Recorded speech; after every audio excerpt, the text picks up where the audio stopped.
Don't project yourself on the character. Don't project yourself on the character. Don't project yourself on the... Ugh.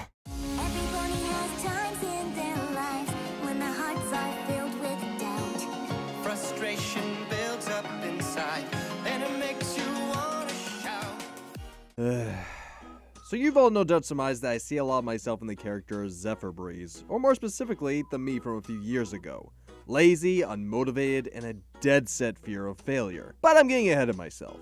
This was a pretty anticipated episode for the fandom, because we finally get to see Fluttershy's family. There's been speculation for a long time about what Fluttershy's family was like. I myself speculated that the reason why Fluttershy was such a timid individual was because she had a somewhat abusive older brother who would constantly pick on her, and parents who would turn a blind eye because he was the favorite. Actually, now that I think about it, that sounds more like what Rainbow Dash's family is like. That would explain her constant need to show off and prove herself. But nope, they're pretty much carbon copies of Fluttershy from season 1. We have been meaning to redecorate. And after a bit of exposition from Fluttershy's parents, we are greeted to the real source of conflict for this episode. In the form of Fluttershy's, well, how do I put this gently?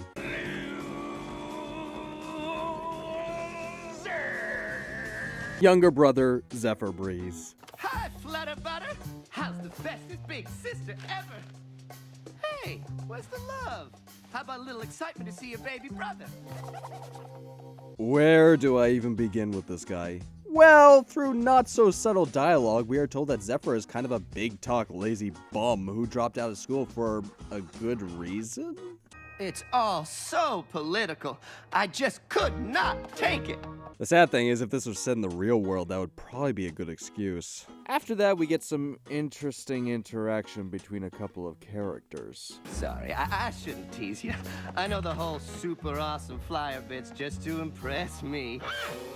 Oh, look, it's the reaction you get whenever you try and hit on a woman. Oh, too mean, Psyche. And after we are shown what a delight Zephyr is, Fluttershy begins to air her grievances about her brother. I'm sorry, but I am just so peeved right now. Okay, now I'm genuinely curious what the other swears in this world are, just so I can go all George Carlin on their plots. Suck a motherfucker and... Cross that off the list of jokes I never thought I'd have to do in regards to MLP. Anywho, after seeing how Zephyr treats her parents, Fluttershy finally manages to convince them to firmly boot him from the premises. You know we love you, son, but your sister has a point. Sure. Well, it was gentler than the last place I was booted out of. What up, bitches? I'm officially king shit of Dick Mountain around here. You may now prostrate yourself before me and proceed to build statues in my honor.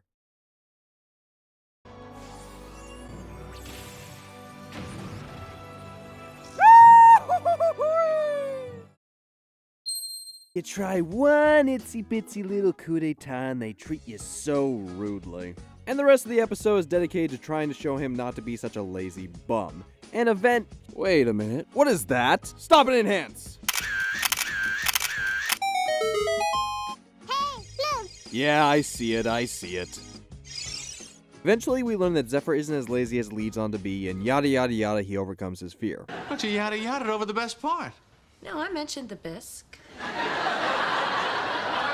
Now, before I get into the good stuff, I just want to talk about what I don't like about this episode. Zephyr is a thoroughly unlikable character. I understand what the writers were going for with this episode, but the execution is where I find fault. He is so unlikable with how lazy he is, and especially how he treats his parents, that it comes across as downright detestable. Heck, he is so insufferable that even members of the show staff hate this character. But Ryley, you might be asking, if you dislike this character so much, then how can you relate to him? Well, look, a few years back I took a year off after I graduated from high school, and during that time I was afraid to do pretty much anything. Look into school, get a job, socialize with anyone whatsoever. All I did was hide myself in my room and play video games and watch anime all day.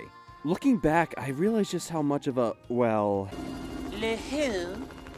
The her. I was, and how far I've come in such a short span of time. Look, the fear of failure is something that is damn near crippling to some people. But there's one thing my father often said to me during those times. If you try and fail, there's that.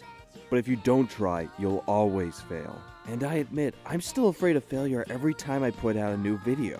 I often think that I'm just wasting my time and that this is all for nothing. But if I had kept that line of thinking and not told myself to get better and better and work on it, then I wouldn't be going to school or entertaining you guys to this day. And although my channel is still small, it is still the most fulfilling thing I do in my life.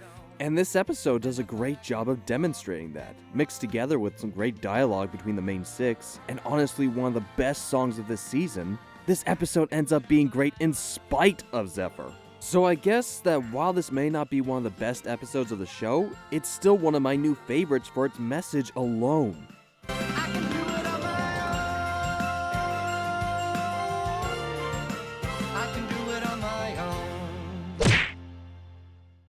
And on that note, I'm going to try and have a little bit more fun again. Don't wait up. What up,